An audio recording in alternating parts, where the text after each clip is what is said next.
Alright, what's up guys? Welcome to Daily Dose of Reddit. This is your host, Zach, and today's subreddit is r/TalesFromRetail. This story's called, "A Customer Makes My Night Just a Little Bit Better." So this happened about a week or so ago, and I only just now had the time to post it. A little background to start us off. I currently work in a well-known retail chain as a cashier. I've handled every Tom, Richard, and Harry, and every female counterpart of those names. Almost every situation you can think of, I or one of my coworkers has either witnessed it or experienced it firsthand.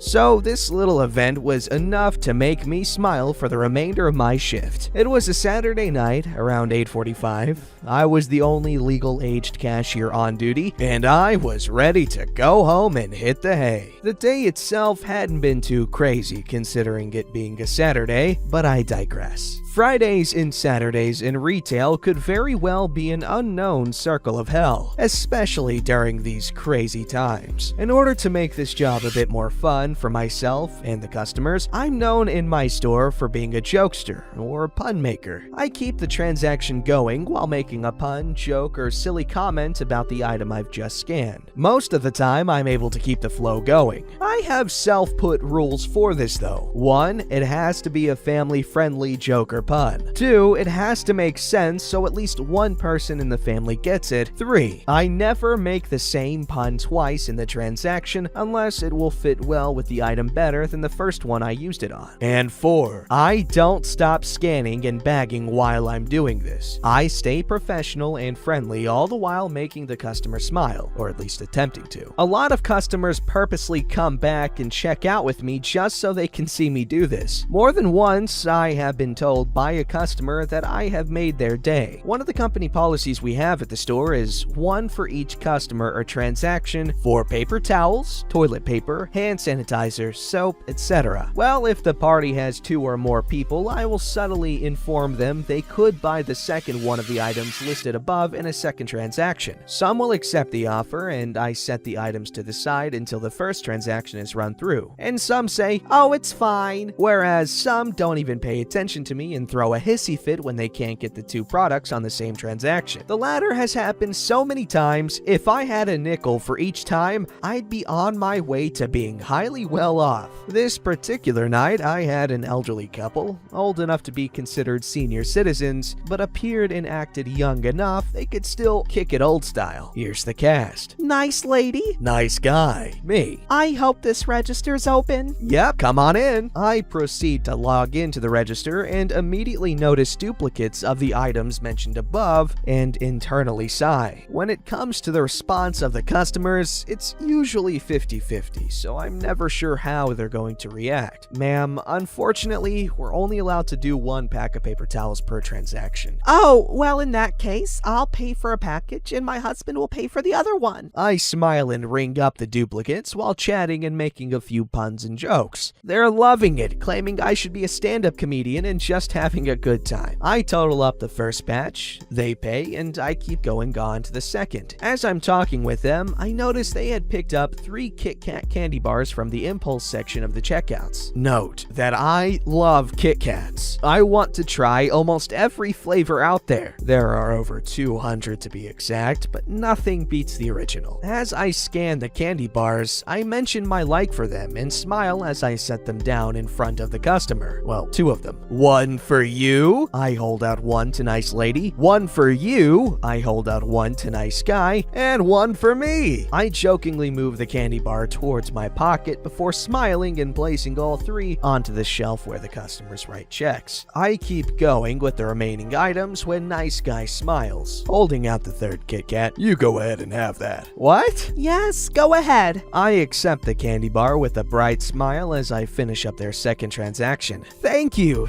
so much. I wasn't sure if that was actually allowed at the store, but it was almost 9 p.m. with hardly any managers or customers around, and I didn't want to appear rude by turning down the kind gesture. I hand them their receipt, make sure all their bags bags and items are in their cart and wish them a good night. They had 66 items and an over $300 order, but the whole time they were kind and friendly and literally gave me a break I didn't know I needed. Thank you for reading, and please remember to stay safe and healthy. Also, if you go to a retail store and they have limits on items, please don't take it out on the associates. We're only following the rules laid out for us. We don't make them. Yes, very true. As the saying goes, don't shoot the messenger, but give them a Kit Kat. Alright, this story's called, Sir, You Have to Wait Here. Back in the 90s, while in college, I worked in a small store of a large nationwide grocery chain part-time to help pay for my books, extra food and snacks, etc. Back then, many grocery stores had video departments. I worked in the non-foods department, where we also manned the video counter, the lottery machine, and had a register. Couldn't sell anything sold by weight like produce, as there was no scale. You can imagine how busy Saturday nights would get with folks wanting to rent videos and other folks wanting lottery tickets. One such Saturday night in January, around 6:15, this older gentleman came through with a paper lunch sack. Here's my money, here's my list. I'm gonna walk around the store, and when I come back, I want my lottery tickets. He took off. I looked in the sack, and there was about $300 in cash and 4 pages on lined notebook paper full of 3 to 4-digit lottery numbers, all arranged in different groups, whether he wanted them boxed, smaller price, straight, a number order has to be exact, or some other way. I looked at my coworker, who shrugged and began helping the next person in line who wanted to rent a video. Over the next 15 minutes, I kept entering lottery numbers on the machine just for this one guy, who was nowhere near the counter. A lady came up and wanted to order lottery tickets as well, and I explained what I was doing and that there was going to be a wait. She became upset, rightfully so, and went to drag a manager over, who told me to stop what I was doing and help the lady in front of me, since the gentleman wasn't there. So I did, and the next person, and the next person, because the manager was standing a few feet away watching me. At 7:10, the gentleman returned and was livid because I didn't have his tickets completed. He told me he was going to walk around some more and that I had better have them ready in 10 minutes when he returned, regardless of the fact that we had 2 lines 10 deep. I asked him to stay there, and he refused. Other customers became angry, so I started helping them. The next 3 told me that guy had some nerve and that they were going to complain to the manager about him. Next thing I know, the 10 minutes have passed and the guy's list still isn't done. It's been over an hour since he brought it to me. He became upset, started yelling at me, saying that I was messing with his money and that if he didn't win because the ticket wasn't finished, he was going to sue. He left and dragged a manager back over. It's 7:25 at this point, and the machine would automatically stop allowing any more tickets to be purchased at that point because the drawings would begin 5 minutes later, complaining that I didn't finish up his tickets. Mind, this is a different manager than before, and of course, the manager took his side, saying that since he was there first, I should have completed his order before starting on anyone else's. Once the gentleman left and the line disappeared, the manager pulled me upstairs to the office to give me a talking to. The first manager was up there and heard the second one telling me I was getting written up, and he interjected. He told the second manager what really happened and told him that the guy kept leaving and refusing to stay in line so I could work on his list. He also informed him that several other customers had come to him to complain about that guy, and that this wasn't the first time he had done it, and therefore I wasn't to be punished. From then on, it was decided that if the gentleman came back to pull the same stunt, that I and my coworkers had to tell him he either needed to stay right there or there would be no guarantee his numbers would be input completely and on time. He could also come in other days of the week to play his numbers for Saturday. Wouldn't you know it? But the next Saturday, he shows up at 6:45 with another $200 worth of list of numbers to play. He tried leaving, and I told him that he needed to stay right there where he was if he wanted those numbers, or he would have to explain to the 8 other people in line behind him why they couldn't play their numbers as well. He tried to protest, and I offered to get a manager. He backed down, and I worked his numbers. This time, the line of customers behind him were mad at him instead of me, and rightfully so. From then on, he started coming in earlier in the afternoon and stayed there to have a conversation with me while I input his numbers. Ended up being a cool guy, but terribly clueless that others also wanted to play.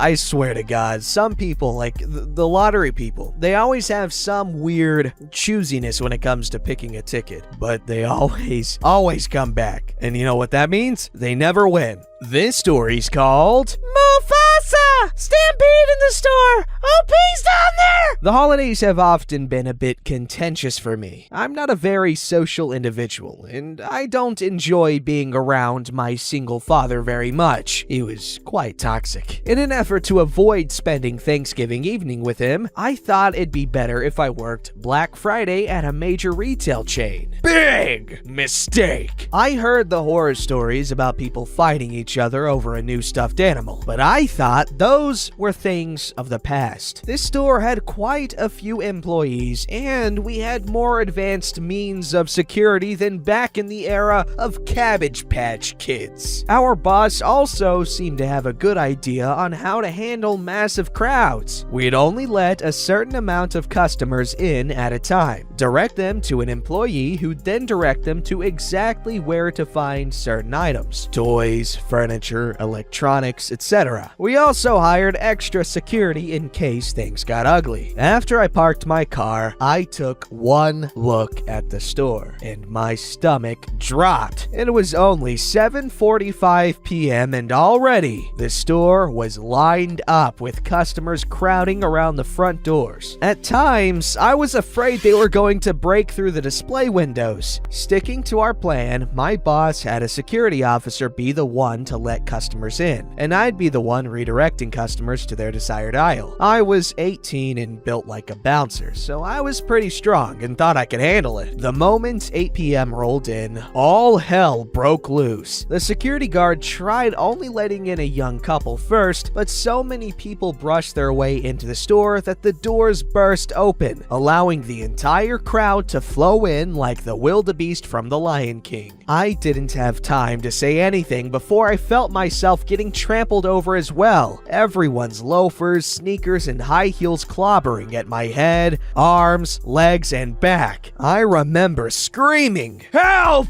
Somebody please help me!" I just kept my eyes shut, screaming the entire time, convinced I was about to die there. Then I felt some people pulling me out and shouting, "Call 911!" A colleague took me to the break room, comforting me and giving me paper towels for my bleeding scalp until the paramedics arrived. I ended up suffering from a concussion and a laceration that required I get staple stitches in my head. During my time off, my boss apologized profusely and assured me that all my injuries would be covered under workman's comp. He also offered to make me Employee of the Month for being so brave. I didn't say this to him, but he could stick that award where the sun didn't shine. It's because of his poor planning that I was nearly killed by a mob of customers. Also, a few coworkers contacted me to see how I was doing. According to them, after my near-death experience, the store had shut down their entire floor to prevent any more employees from being hurt. That store stayed closed throughout all of Black Friday, and a lot of employees quit. Can't say I blame them. It took quite a while before I felt comfortable ever working in retail again. To this day, I still wish I'd spent Thanksgiving feigning a good time with my toxic father and nice relatives. At least I wouldn't need stitches. Okay, first of all, don't regret that bad experience. Badass.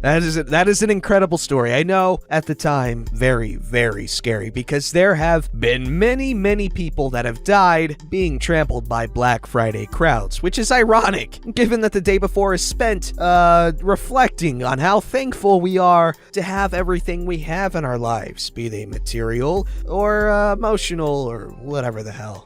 Anyway, OP 100% could have died, and that's something we we can't glaze over. Look, that is ridiculous. And OP, I'm sorry you went through that, because goddamn. But thank you for sharing. This story's called The Night I Called 911. I worked night self-checkout for 5 years, and this story is still fresh in my mind. It was late, like almost time to count late. Guy comes in, I turn around. Because he's a regular and am sorting go-backs, I hear a low moan and a thudding noise and turn around in shock. My regular is having a massive seizure and is bashing his head on the self-checkout machine. I didn't have time to dither. I wasn't sure if I could get him on the ground safely. He was much taller than me, so I grabbed a bank chair and shoulder checked him into it before getting on the intercom. I had to have a manager's approval to call 911. This was the only time I swore at work in 5 years. Night crew manager, get your freaking ass to self-checkout now! My night guys knew I don't swear at work, much less on the intercom. These guys came running, probably assuming we'd been robbed. They see the guy and don't know what to do. Thankfully, I write and had been researching seizures for a project. Get him on the ground and stabilize his head. I'm calling 911 now. I dialed the number. The wait was agonizing. They arrived, loaded him up, and took him away. A week or two later, guy came in. It turns out it was a diabetic seizure, and if I hadn't acted quickly as I did, he would have been more hurt, or worse, died. He bought me flowers and chocolate once a week till I left. That's a really sweet story, and good on you, OP, for taking action. I know a situation like that can be scary. It's like, oh, is this as serious as it is?